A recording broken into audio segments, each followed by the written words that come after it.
So in today's video, we are going to find out the particular integral of linear differential equation with constant coefficient.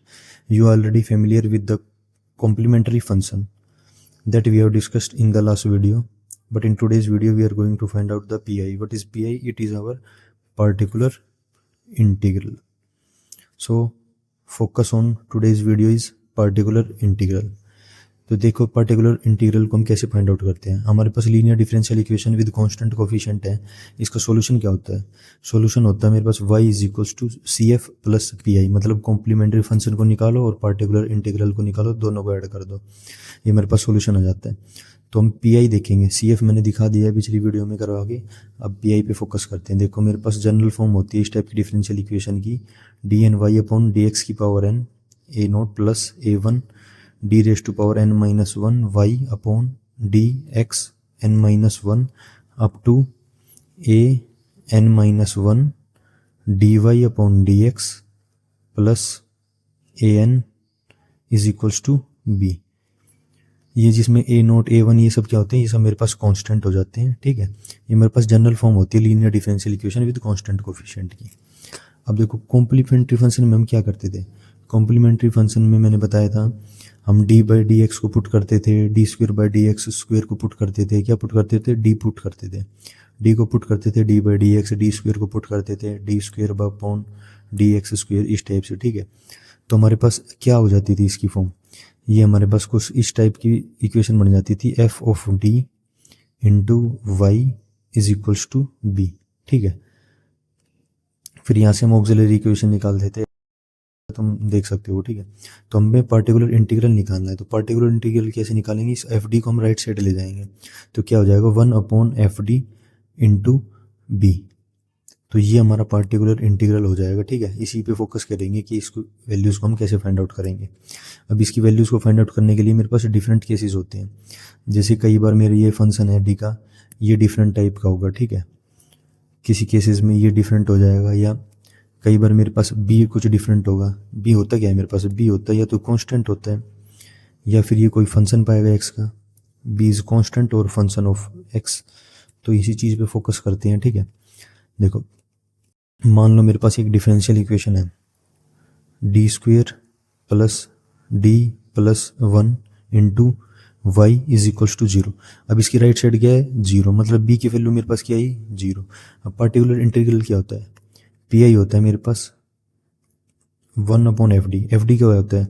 F D ये होता है मेरे पास F D into Y is equals to B. तो particular integral क्या होता है? One upon F D into B. अब वैल्यूज पुट करो, तो बी तो मेरे पास जीरो है, तो कंप्लीट पार्टिकुलर इंटीग्रल क्या हो जाएगा? जीरो. तो जब कभी भी मेरे पास डिफरेंशियल इक्वेशन में इस टाइप राइट साइड जीरो, तो मेरा पार्टिकुलर इंटीग्रल की वैल्यू जीरो ही आएगी, मुझे निकालना नहीं पड़ता वो. ठीक है, पर मेरे पास जब बी की कुछ ना कुछ वैल्यूज हो तो मुझे फाइंड आउट करना पड़ेगा. ठीक है, तो देखते हैं हम पार्टिकुलर इंटीग्रल को. होता क्या है ये? One upon F D into B. Particular integral is equal to one upon F D into B. अब इसका केस फर्स्ट देखो. मान लो मेरे पास एफ ऑफ डी है वो कुछ इस फॉर्म में है, one upon D minus A. F D की जगह क्या लिखा मैंने? D minus A into B as it is. तो इस टाइप की फॉर्म में हम क्या करेंगे? हम लिखेंगे E raise to power A X integration of B into E raise to power minus A X D X. जब मेरे पास पी आई इस फॉर्म में होगा तो मैं ऐसे फाइंड आउट करूंगा इसका पी आई. ठीक है, सेकेंड केस देखो. अब मान लो वन अपॉन एफ डी तो एज इट इज़ है, पर मेरे पास बी आ गया E raise to power A X. B की जगह मैंने लिखा E raise to power A X. तो ऐसे में क्या करेंगे? डी को हम ए पुट कर देंगे, तो क्या हो जाएगा? One upon F A into E raise to power A X. क्या करा मैंने? डी को ए पुट करा, पर याद रहे एफ ऑफ ए मेरे पास जीरो नहीं आना चाहिए. अगर जीरो हो जाएगा तो ये मेरा केस फेल हो जाएगा. ठीक है, केस नंबर थ्री देखो. केस थ्री है, मान लो मेरे पास फंक्शन आ जाए one upon F of D square type में कुछ फंक्शन आ जाए. ठीक है, और मल्टीप्लाई में हो साइन ए एक्स. तो क्या करेंगे? हम करेंगे डी स्क्वेयर को चेंज करेंगे माइनस ए स्क्वेयर से. जो मेरे पास साइन ए एक्स है ना, तो डी स्क्वेयर को चेंज कर देंगे माइनस ए स्क्वेयर. तो क्या हो जाएगा? F of minus A square into sine A X as it is लिख देंगे. पर एक चीज़ याद रहे, F of minus A square मेरे पास जीरो नहीं होना चाहिए. ठीक है, अब ऐसे ही एक सेम केस होता है, ये साइन के लिए हो गया, ऐसे ही सेम केस होता है मेरे पास कॉस फंक्शन के लिए. तो one upon F D square, मतलब डी स्क्वेयर का फंक्शन है, into cos of A X is equal to, क्या करेंगे इसमें भी सेम डी स्क्वेयर को पुट कर देंगे माइनस ए स्क्वेयर, तो क्या हो जाएगा 1 F of minus A square into cos A X as it is लिख देंगे। इसमें भी वही F of minus A square मेरे पास जीरो नहीं होना चाहिए, क्योंकि मेरे पास डिनोमिनेटर जीरो हो जाएगा ना, तो ये केस फेल हो जाएगा। फिफ्थ केस देखो, अब फिफ्थ केस होता है मेरे पास इन्हीं का ही, मतलब कि जो मैं F of minus A square को not is equal to zero कर रहा था, अगर वो जीरो हो जाएगा तो हम क्या करेंगे। तो देखो इफ़ केस 3 और केस 4 में मेरे पास F of minus A square की वैल्यू अगर जीरो हो जाएगी, तब हम क्या करेंगे। अब देखो जीरो हो रहा है तो कुछ ना कुछ मेरे पास फंक्शन इस टाइप का पाएगा, डी स्क्वेयर प्लस ए स्क्वेयर। जब ही तो मैंने माइनस ए स्क्वेयर रखा, जब जीरो हो गया तो इस टाइप का फंक्शन आया, और साइन मल्टीप्लाई में हम तो करेंगे एक minus X upon 2a into cos A X. ठीक है, मतलब कि थर्ड केस अगर मेरा फेल हो रहा है फॉर माइनस ए स्क्वेयर में, तो उसको हम ऐसे सोल्व करेंगे। अब मान लो 1/d स्क्वेयर प्लस ए स्क्वेयर है और कोस ए एक्स की फॉर्म में है, तो क्या करेंगे, इसको कर देंगे x upon 2a into sine A X. 5 case हो गए मेरे पास। अब नेक्स्ट केस देखो, केस नंबर 6 है। इसमें क्या होता है, अगर मेरे पास 1/fd है और b की जगह मेरे पास दो फंक्शन है, एक तो x है और एक v है, मतलब x की मल्टीप्लाई में कोई फंक्शन है v, वो भी कुछ फंक्शन x का ही पाएगा, तो हम क्या करेंगे x को बाहर ले आएंगे 1/fd और v को एज इट इज लिख देंगे माइनस फंक्शन का first derivative F dash D upon F D का स्क्वेयर कर देंगे इंटू v। मतलब मेरे पास b की जगह एक तो x है और एक और v है जो कोई फंक्शन है x का, तो इस टाइप को यूज़ करेंगे हम। अब मान लो 1/fd एक और केस, और यहाँ पे है e raise to power x into X, तो इसमें क्या करेंगे e raise to power x को बाहर ले आएंगे, 1/fd की जगह हम पर पुट कर देंगे d plus A into X. इसमें हमने क्या किया, e raise to power A X को बाहर लिया है और d की जगह d प्लस ए को पुट कर दिया मैंने। ठीक है, फंक्शन में। तो मेरे पास 7 केस हो गए हैं। 8वां केस देखो, केस नंबर 8 है 1/d minus A raise to power n into E raise to power A X है। अब इस टाइप की फॉर्म आ गई पी आएगी, तो क्या करेंगे, देखो X raise to power n upon n factorial into E raise to power A X. मेरे पास एफ डी होता है ना डिनोमिनेटर में, तो एफ डी की जगह मेरे पास आ गया D minus A raise to power n। तो इसमें एफ ऑफ ए मेरे पास जीरो होगा, तब ये वाला केस यूज़ करेंगे हम। ठीक है, तो मेरे पास 8 केसेस हो गए, इन्हीं की बेस पे हमारे पार्टिकुलर इंटीग्रल निकलते हैं।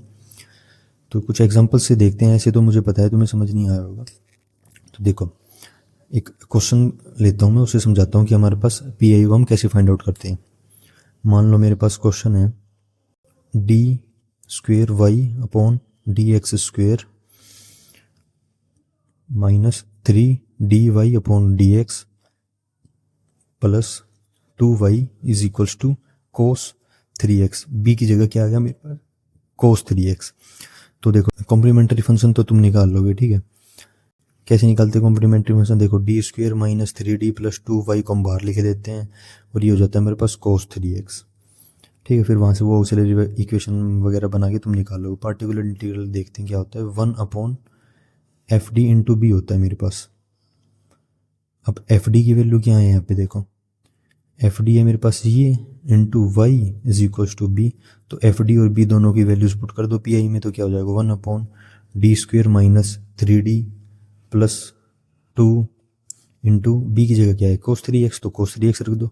अब देखो मैंने पढ़ा था, मेरे पास केस था जब मेरे पास फंक्शन डिनोमिनेटर में डी स्क्वेयर का हो और मल्टीप्लाई में कोस हो, तो क्या करते थे हम।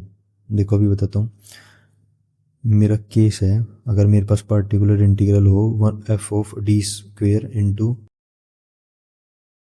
मतलब कोस A X is equal to हो, तो हम क्या करते थे, डी स्क्वेयर को पुट कर देते, डी स्क्वेयर को क्या पुट कर देते माइनस ए स्क्वेयर।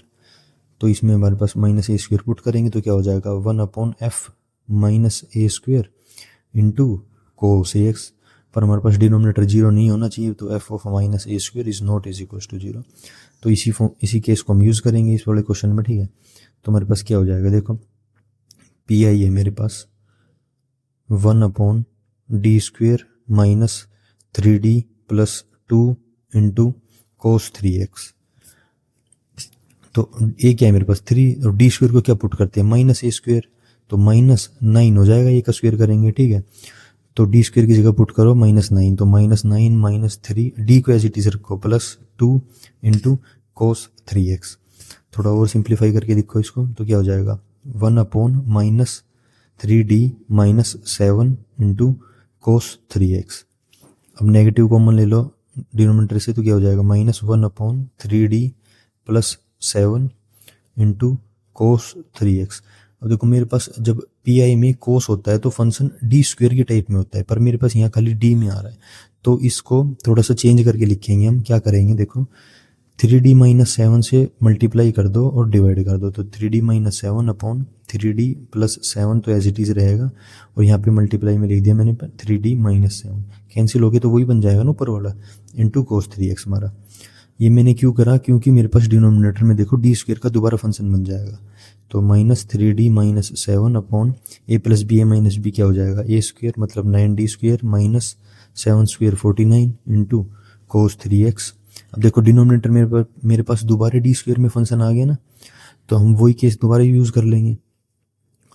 तो देखो क्या बन जाएगा ये मेरे पास, मैं थोड़ा सा बताता हूँ तुम्हें, -3d - 7 into 1/9d square -49 into cos 3x। अभी जो मैंने ऊपर केस यूज़ करा था वो क्या था, मतलब मेरा फंक्शन हो डी स्क्वेयर में और मल्टीप्लाई में कोस ax हो, तो वही मैं डी स्क्वेयर को क्या पुट कर रहा था -a स्क्वेयर, तो वही सेम चीज़ यूज़ करेंगे इसमें भी।